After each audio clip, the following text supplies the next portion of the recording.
The recent U.S. strike using GBU-57 bunker buster bombs was one of the most technically advanced and strategically significant conventional bombing missions in recent history. It was aimed at destroying or severely disrupting deeply buried nuclear enrichment infrastructure that had long been considered among the most protected in the world.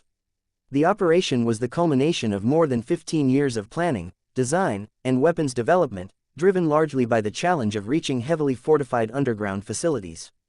The weapon used, the GBU-57 Massive Ordnance Penetrator (MOP), is a 30,000-pound precision-guided bomb developed specifically to destroy deeply buried bunkers. It is capable of penetrating thick layers of reinforced concrete and rock before detonating. It was deployed for the first time in combat during this operation, carried by B-2 Spirit stealth bombers capable of evading advanced air defenses. The bomb uses a combination of GPS guidance and inertial navigation systems, along with a time delay fuse to allow detonation deep below the surface after burrowing through rock or concrete. In the early hours of June 22, 2025, a total of 7 B-2 bombers flew a coordinated mission, launching from both domestic and overseas bases. They carried out strikes on multiple underground targets, including 2 known uranium enrichment sites. 12 GBU-57s were dropped on the site near Fordo, while 2 others hit another facility. The operation was supported by over 24 cruise missiles launched from U.S. submarines, aimed at disabling surface defenses, communications infrastructure, and support facilities. According to official sources from the U.S. Department of Defense, all bombs functioned as intended. The strike team specifically targeted critical infrastructure such as access shafts, ventilation systems, and tunnel choke points rather than attempting to breach the central enrichment halls directly, which are believed to be buried beneath 80 to 90 meters of rock. U.S. military commanders stated that sequential strikes were used on some shafts, meaning multiple bombs were dropped on the same point in rapid succession to maximize penetration through dense material. Real-time blast analysis using classified modeling software, along with satellite surveillance and AI-driven monitoring systems, reportedly confirmed that the strikes caused extremely severe structural damage. Officials said key systems supporting enrichment operations were rendered inoperable. No casualties have been confirmed, but large-scale secondary explosions and electrical disruptions were observed. The U.S. has maintained that the mission delayed nuclear activity at these locations and sent a message about the reach of advanced conventional weapons. However, independent analysts have offered a more reserved assessment.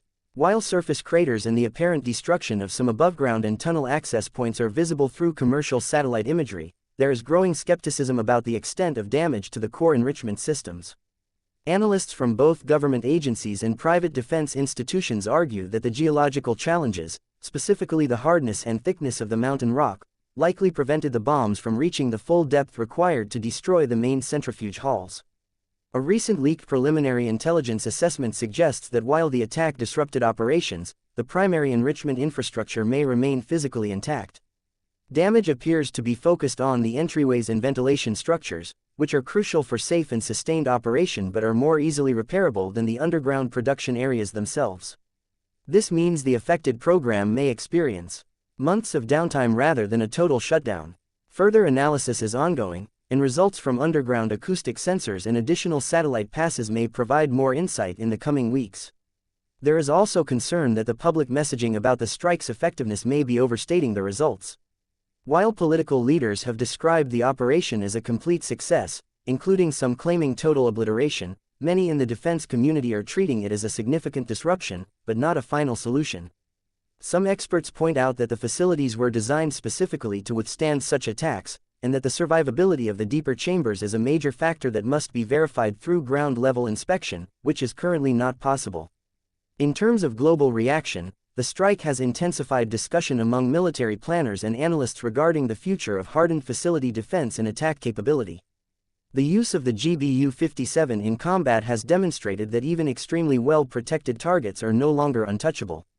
However, it has also highlighted the limits of current penetration technology. As a result, efforts to develop the next generation of bunker-busting weapons are already being accelerated, including hypersonic penetrators, kinetic energy warheads, and advanced Earth-penetrating nuclear and non-nuclear alternatives. Meanwhile, the country that was targeted is expected to reassess its security strategy. Experts anticipate it will begin shifting toward a more distributed and mobile approach to enrichment and research, potentially including underground sites at new, undisclosed locations or use of modular, movable equipment. It may also invest further in air defense and counter-stealth systems, as well as retaliatory capabilities such as cyber operations and regional military leverage. This strike has also raised broader questions about the role of conventional weapons in strategic deterrence. The deployment of such a massive and specialized bomb in a real-world scenario shows a shift toward using precision conventional means to achieve strategic effects previously thought possible only with nuclear weapons. As a result, this may influence other military powers to reconsider how they protect their own underground infrastructure and whether similar attacks could be launched against them in a future conflict. The GBU-57 strikes were a landmark in modern military operations, technically sophisticated, tactically executed with precision, and strategically significant. They demonstrated that even the most fortified targets are not beyond reach. However, the long-term effectiveness of the strikes in disabling nuclear capabilities remains uncertain. It is clear that the mission disrupted and damaged key infrastructure, but it likely did not eliminate it entirely. The coming months will show whether the targeted country adapts, rebuilds, or escalates in response. What is certain is that a new chapter in conventional strategic warfare has begun.